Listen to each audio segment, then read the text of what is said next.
شروع اللہ کے نام سے جو بڑا مہربان نہایت رحم والا ہے۔ حامیم، یہ کتاب خدائے غالب اور حکمت والے کی طرف سے نازل ہوئی ہے۔ ہم نے آسمانوں اور زمین کو اور جو کچھ ان دونوں میں ہے مبنی بر حکمت اور ایک وقت مقرر تک کے لیے پیدا کیا ہے، اور کافروں کو جس چیز کی نصیحت کی جاتی ہے اس سے منہ پھیر لیتے ہیں۔ کہو کہ بھلا تم نے ان چیزوں کو دیکھا ہے جن کو تم خدا کے سوا پکارتے ہو؟ ذرا مجھے بھی تو دکھاؤ کہ انہوں نے زمین میں کون سی چیز پیدا کی ہے یا آسمانوں میں ان کی شرکت ہے۔ اگر سچے ہو تو اس سے پہلے کی کوئی کتاب میرے پاس لاؤ، یا علم انبیاء میں سے کچھ منقول چلا آتا ہو تو اسے پیش کرو۔ اور اس شخص سے بڑھ کر کون گمراہ ہو سکتا ہے جو ایسے کو پکارے جو قیامت تک اسے جواب نہ دے سکے اور ان کو ان کے پکارنے ہی کی خبر نہ ہو۔ اور جب لوگ جمع کیے جائیں گے تو وہ ان کے دشمن ہوں گے اور ان کی پرستش سے انکار کریں گے۔ اور جب ان کے سامنے ہماری کھلی آیتیں پڑھی جاتی ہیں تو کافر حق کے بارے میں جب ان کے پاس آ چکا کہتے ہیں کہ یہ تو صریح جادو ہے۔ کیا یہ کہتے ہیں کہ اس نے اس کو از خود بنا لیا ہے؟ کہہ دو کہ اگر میں نے اس کو اپنی طرف سے بنایا ہو تو تم خدا کے سامنے میرے بچاؤ کے لیے کچھ اختیار نہیں رکھتے۔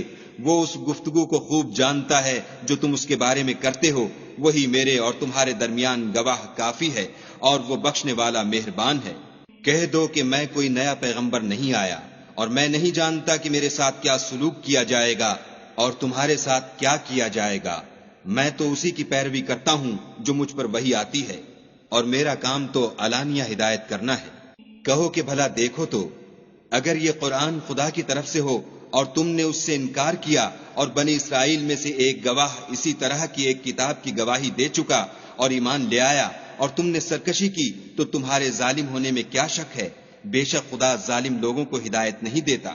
اور کافر مومنوں سے کہتے ہیں کہ اگر یہ دین کچھ بہتر ہوتا تو یہ لوگ اس کی طرف ہم سے پہلے نہ دوڑ پڑتے، اور جب وہ اس سے ہدایت یاب نہ ہوئے تو اب کہیں گے کہ یہ پرانا جھوٹ ہے۔ اور اس سے پہلے موسیٰ کی کتاب تھی لوگوں کے لیے رہنما اور رحمت، اور یہ کتاب عربی زبان میں ہے اسی کی تصدیق کرنے والی، تاکہ ظالموں کو ڈرائے اور نیکوکاروں کو خوشخبری سنائے۔ جن لوگوں نے کہا کہ ہمارا پروردگار خدا ہے، پھر وہ اس پر قائم رہے تو ان کو نہ کچھ خوف ہوگا اور نہ وہ غمناک ہوں گے۔ یہی اہل جنت ہیں کہ ہمیشہ اس میں رہیں گے، یہ اس کا بدلہ ہے جو وہ کیا کرتے تھے۔ اور ہم نے انسان کو اپنے والدین کے ساتھ بھلائی کرنے کا حکم دیا۔ اس کی ماں نے اس کو تکلیف سے پیٹ میں رکھا اور تکلیف ہی سے جنا، اور اس کا پیٹ میں رہنا اور دودھ چھوڑنا 2.5 برس میں ہوتا ہے، یہاں تک کہ جب خوب جوان ہوتا اور 40 برس کو پہنچ جاتا ہے تو کہتا ہے کہ اے میرے پروردگار، مجھے توفیق دے کہ تو نے جو احسان مجھ پر اور میرے ماں باپ پر کیے ہیں ان کا شکر گزار ہوں، اور یہ کہ نیک عمل کروں جن کو تو پسند کرے، اور میرے لیے میری اولاد میں اصلاح و تقوی دے۔ میں تیری طرف رجوع کرتا ہوں اور میں فرما برداروں میں ہوں۔ یہی لوگ ہیں جن کے اعمال نیک ہم قبول کریں گے اور ان کے گناہوں سے درگزر فرمائیں گے، اور یہی اہل جنت میں ہوں گے۔ یہ سچا وعدہ ہے جو ان سے کیا جاتا تھا۔ اور جس شخص نے اپنے ماں باپ سے کہا کہ اف اف، تم مجھے یہ بتاتے ہو کہ میں زمین سے نکالا جاؤں گا، حالانکہ بہت سے لوگ مجھ سے پہلے گزر چکے ہیں، اور وہ دونوں خدا کی جناب میں فریاد کرتے ہوئے کہتے تھے کہ کمبخت ایمان لا، خدا کا وعدہ سچا ہے، تو کہنے لگا یہ تو پہلے لوگوں کی کہانیاں ہیں۔ یہی وہ لوگ ہیں جن کے بارے میں جنوں اور انسانوں کی دوسری امتوں میں سے جو ان سے پہلے گزر چکی عذاب کا وعدہ تحقیق ہو گیا، بے شک وہ نقصان اٹھانے والے تھے۔ اور لوگوں نے جیسے کام کیے ہوں گے ان کے مطابق سب کے درجے ہوں گے۔ غرض یہ ہے کہ ان کو ان کے اعمال کا پورا بدلہ دے اور ان کا نقصان نہ کیا جائے۔ اور جس دن کافر دوزخ کے سامنے کیے جائیں گے تو کہا جائے گا کہ تم اپنی دنیا کی زندگی میں لذتیں حاصل کر چکے اور ان سے متمتع ہو چکے، سو آج تم کو ذلت کا عذاب ہے۔ یہ اس کی سزا ہے کہ تم زمین میں ناحق غرور کیا کرتے تھے، اور اس کی کہ بد کرداری کرتے تھے۔ اور قوم عاد کے بھائی ہود کو یاد کرو کہ جب انہوں نے اپنی قوم کو سرزمین احقاف میں ہدایت کی، اور ان سے پہلے اور پیچھے بھی ہدایت کرنے والے گزر چکے تھے کہ خدا کے سوا کسی کی عبادت نہ کرو، مجھے تمہارے بارے میں بڑے دن کے عذاب کا ڈر لگتا ہے۔ کہنے لگے کیا تم ہمارے پاس اس لیے آئے ہو کہ ہم کو ہمارے معبودوں سے پھیر دو؟ اگر سچے ہو تو جس چیز سے ہمیں ڈراتے ہو اسے ہم پر لے آؤ۔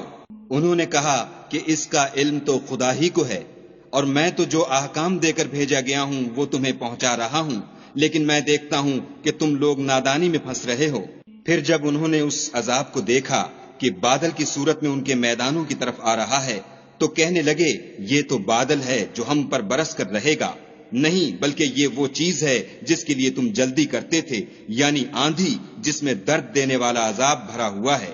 ہر چیز کو اپنے پروردگار کے حکم سے تباہ کیے دیتی ہے، تو وہ ایسے ہو گئے کہ ان کے گھروں کے سوا کچھ نظر ہی نہیں آتا تھا۔ گناہ گار لوگوں کو ہم اسی طرح سزا دیا کرتے ہیں، اور ہم نے ان کو ایسے مقدور دیے تھے جو تم لوگوں کو نہیں دیے، اور انہیں کان اور آنکھیں اور دل دیے تھے، تو جب کہ وہ خدا کی آیتوں سے انکار کرتے تھے تو نہ تو ان کے کان ہی ان کے کچھ کام آ سکے اور نہ آنکھیں اور نہ دل، اور جس چیز سے استہزا کیا کرتے تھے اس نے ان کو آ گھیرا، اور تمہارے ارد گرد کی بستیوں کو ہم نے ہلاک کر دیا اور بار بار اپنی نشانیاں ظاہر کر دیں تاکہ وہ رجوع کریں۔ تو جن کو ان لوگوں نے تقرب خدا کے لیے خدا کے سوا معبود بنایا تھا، انہوں نے ان کی کیوں مدد نہ کی، بلکہ وہ ان کے سامنے سے گم ہو گئے، اور یہ ان کا جھوٹ تھا، اور یہی وہ افترا کیا کرتے تھے۔ اور جب ہم نے جنوں میں سے کئی شخص تمہاری طرف متوجہ کیے کہ قرآن سنیں، تو جب وہ اس کے پاس آئے تو آپس میں کہنے لگے کہ خاموش رہو۔ جب پڑھنا تمام ہوا تو اپنی برادری کے لوگوں میں واپس گئے کہ ان کو نصیحت کریں۔ کہنے لگے کہ اے قوم، ہم نے ایک کتاب سنی ہے جو موسیٰ کے بعد نازل ہوئی ہے، جو کتابیں اس سے پہلے نازل ہوئی ہیں ان کی تصدیق کرتی ہے اور سچا دین اور سیدھا رستہ بتاتی ہے۔ اے قوم، خدا کی طرف بلانے والے کی بات کو قبول کرو اور اس پر ایمان لاؤ، خدا تمہارے گناہ بخش دے گا اور تمہیں دکھ دینے والے عذاب سے پناہ میں رکھے گا۔ اور جو شخص خدا کی طرف بلانے والے کی بات قبول نہ کرے گا تو وہ زمین میں خدا کو عاجز نہیں کر سکے گا، اور نہ اس کے سوا اس کے حمایتی ہوں گے۔ یہ لوگ صریح گمراہی میں ہیں۔ کیا انہوں نے نہیں سمجھا کہ جس خدا نے آسمانوں اور زمین کو پیدا کیا اور ان کے پیدا کرنے سے تھکا نہیں، وہ اس بات پر بھی قادر ہے کہ مردوں کو زندہ کر دے؟ ہاں، وہ ہر چیز پر قادر ہے۔ اور جس روز انکار کرنے والے آگ کے سامنے کیے جائیں گے، کیا یہ حق نہیں ہے؟ تو کہیں گے کیوں نہیں، ہمارے پروردگار کی قسم حق ہے۔ حکم ہوگا کہ تم جو دنیا میں انکار کیا کرتے تھے اب عذاب کے مزے چکھو۔ بس اے محمد صلی اللہ علیہ وآلہ وسلم، جس طرح اور عالی ہمت پیغمبر صبر کرتے رہے ہیں اسی طرح تم بھی صبر کرو، اور ان کے لیے عذاب جلدی نہ مانگو۔ جس دن یہ اس چیز کو دیکھیں گے جس کا ان سے وعدہ کیا جاتا ہے تو خیال کریں گے کہ گویا دنیا میں رہے ہی نہ تھے مگر گھڑی بھر دن۔ یہ قرآن پیغام ہے، سو اب وہی ہلاک ہوں گے جو نافرمان تھے۔